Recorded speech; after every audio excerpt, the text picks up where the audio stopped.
Hello, I'm Alan Squire. I joined the business club in 1980 and I was president in 2003.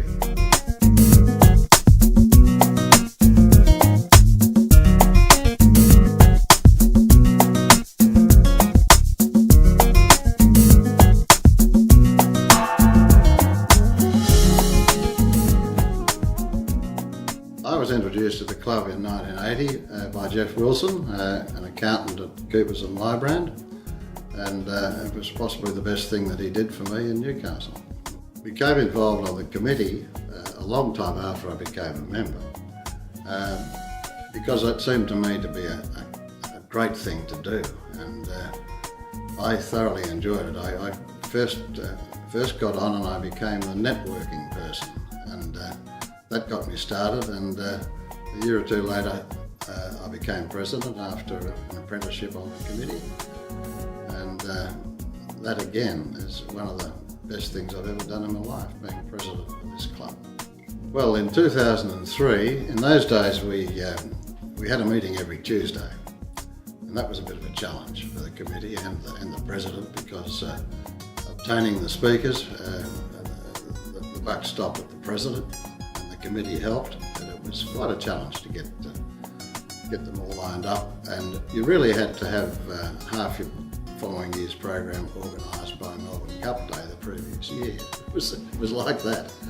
You couldn't go into bat in February without having speakers lined up. And we had some very good events that year. We promoted some of them particularly. On one occasion we had 450 guests at lunch, which was quite incredible. We had to go down to what is now the museum and run up there. It was Alan Peace, the man who wrote Men Are From Mars and Women Are From Venus, and we got involved with a lot of other organisations and rounded up 450 people, and that was just amazing. And I got to the meeting the Tuesday after and sat next to Dean Lawrence, and he said, and about 32 people came in, and he said, this reminds me of the cathedral on the Sunday after Easter Sunday. And it was just an ordinary meeting, but there it was. And the other one that we promoted was John Tickell, who was a fitness and health guru. I'd known him at university. He was a champion footballer, and he agreed to come, and we decided to promote that. And once again, we organised half a dozen notable community members to train at the gym for about 5 weeks and report their progress to John Tickell when he got back. So that was a very great meeting, and it involved so many people. It was a big success. Well, one of the great things that the club does is to make an award each year to the business organisation and person who make the greatest contribution to what we call the common weal. This didn't happen in my year, but it was notable. George Keegan, a member of our club and a former member of Parliament, was responsible for getting the Cruising Yacht Club underway, and he did a lot of the work himself, using his own tools and hand, and we thought he was the man for the prize. And it was all lined up. We had national television on hand and the newspaper, and everything was ready to go, except George wasn't there. He failed to appear. It wasn't his fault. A person who shall be nameless forgot to tell George that it was on. So George, the Sergeant at Arms was dispatched to the Cruising Yacht Club to get George to come up to receive his award. George rolled in paint-spattered shorts, a knight's jumper, and Dunlop volley shoes. Accepted his award on national television. It was an absolute scream. And George was quite a character, and he was a florist at one stage. And he was very enterprising. He's one of the entrepreneurs about the place, and I like entrepreneurs. And George was, as a florist, was going to be hit with a tax on flowers. And he found an exemption in the documentation.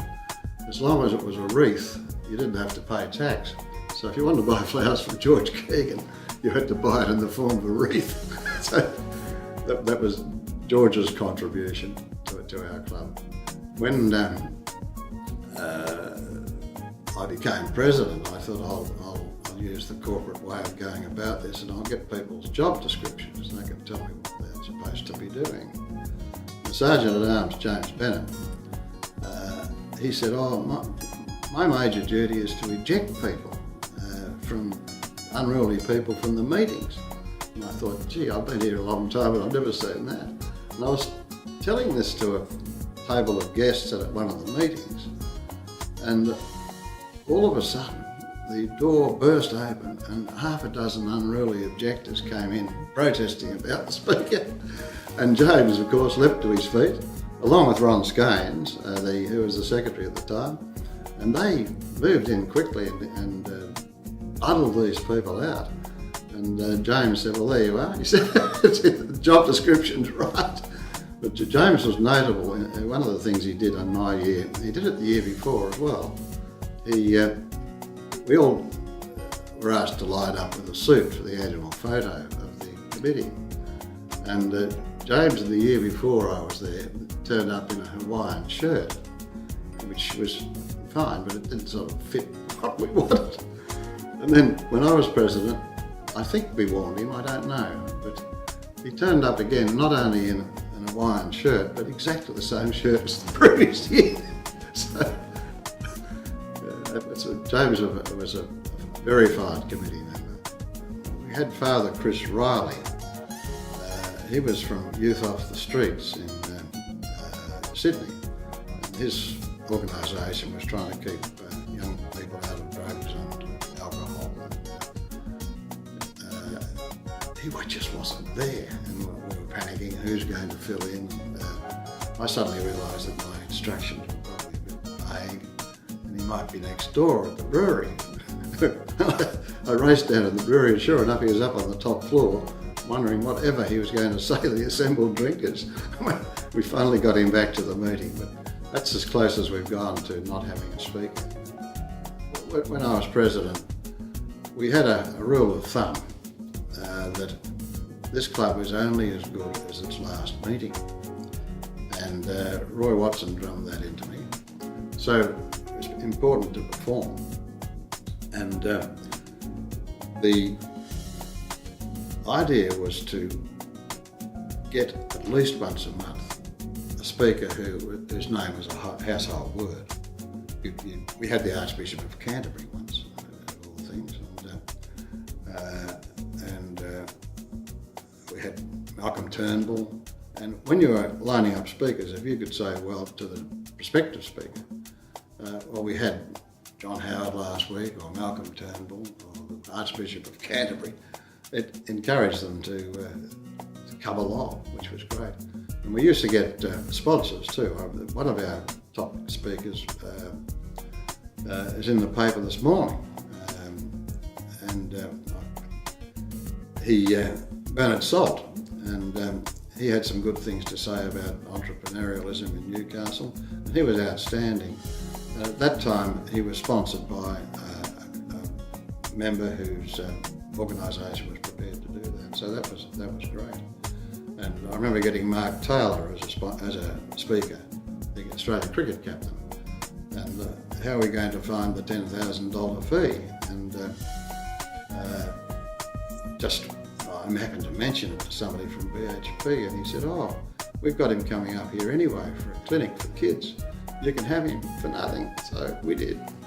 When I joined the club, I'd only been on the committee for a year, I think, when I became president. And Roy Watson was secretary in those days, and he had a lot to do with the meeting every week. But he knew everything. He knew things that worked and things that didn't work. He knew how to organise speakers, and he was just invaluable. And one of his great performances was every week Roy would estimate the number of guests we would have for lunch. And it was just amazing, just a guess And he was right most of the time, just incredible. And he was a great help to lots of presidents in that challenging time when it was every Tuesday. If it was Tuesday, you were at the business club. Visit www.newcastlebusinessclub.com.au to learn more.